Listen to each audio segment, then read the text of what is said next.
Shalom, damai sejahtera buat kita semua.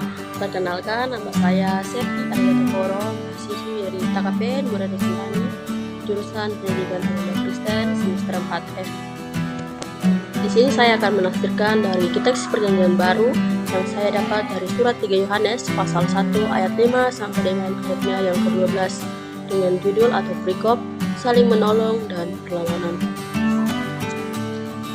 Surat 3 Yohanes pasal 1 ayat 5 sampai dengan ayatnya yang ke-12 adalah bagian dari surat yang ditulis oleh Rasul Yohanes kepada seorang individu bernama Gaius, seorang pemimpin jemaat Kristen di Asia Kecil. Surat ini adalah salah satu dari 3 surat Yohanes yang ada dalam Perjanjian Baru dan dikenal dengan surat-surat pribadi yang ditulis oleh Yohanes kepada orang-orang tertentu dalam jemaat.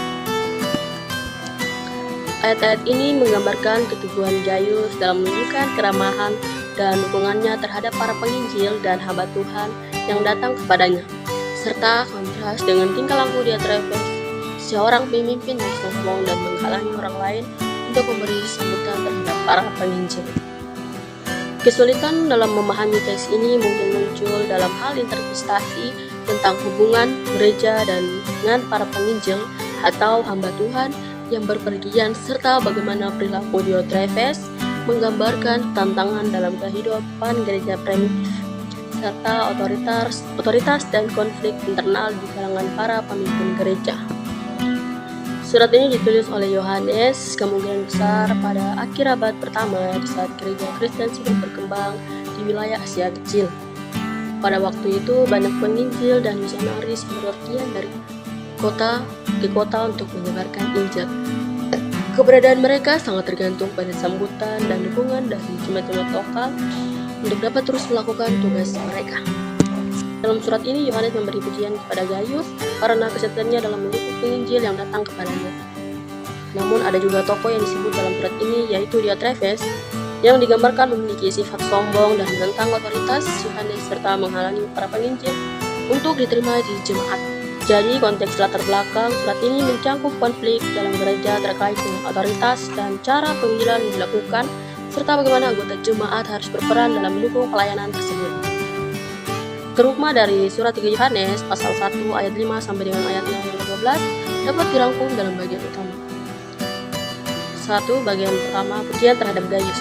Gaius dipuji oleh Yohanes karena hidupnya yang mencerminkan kasih dalam tindakan, terutama dalam menyambut dan mendukung penginjil-penginjil yang datang kepadanya. Ayat 5 sampai dengan ayatnya yang ke-8. Ini menunjukkan pentingnya menjadi tuan rumah bagi pekerja-pekerja Tuhan dan mendukung mereka dalam pelayanan mereka. Ini juga merupakan bagian dari hidup Kristen yang memiliki sama, bukan hanya kata-kata tetapi juga dalam tindakan nyata. Bagian kedua adalah pernyataan terhadap Diotrefes. Diotrefes adalah contoh negatif dalam surat ini. Dia menolak untuk menerima menginjil dan menentang otoritas Yohanes. Kerukma ini mengajarkan bahwa gereja harus menghindari sikap sombong, mengutamakan kerendahan hati dan mendukung pelayanan penginjilan yang sesuai dengan ajaran Kristus. Gereja perlu menjaga kesatuan dan ketaatan kepada ajaran yang benar. Penerapannya, sebagai jemaat Kristen diingatkan untuk berimplikasi dalam tindakan kita, terutama dalam menyambut dan mendukung pekerja-pekerja Tuhan di luar sana. Kita diajarkan untuk menjaga agar gereja tetap bersih dari perilaku yang tidak sesuai dengan ajaran Kristus seperti sikap otoriter, sombong, dan menentang kebenaran. Menerima dan mendukung penginjilan adalah bagian dari panggilan setiap orang Kristen untuk menyebarkan kasih Tuhan, dan ini harus dilakukan dengan kerendahan hati dan kasih yang tulus. Relevansi dan penerapannya, teks ini sangat relevan dengan kehidupan gereja saat ini. Gereja modern tetap menghadapi tantangan dalam menyikapi kepemimpinan konflik internal, serta dalam mendukung penginjilan dan pelayanan misi. Sifat sombong atau otoriter yang dimiliki Diotrefes masih bisa ditemukan dalam berbagai gereja atau organisasi keagamaan hari ini.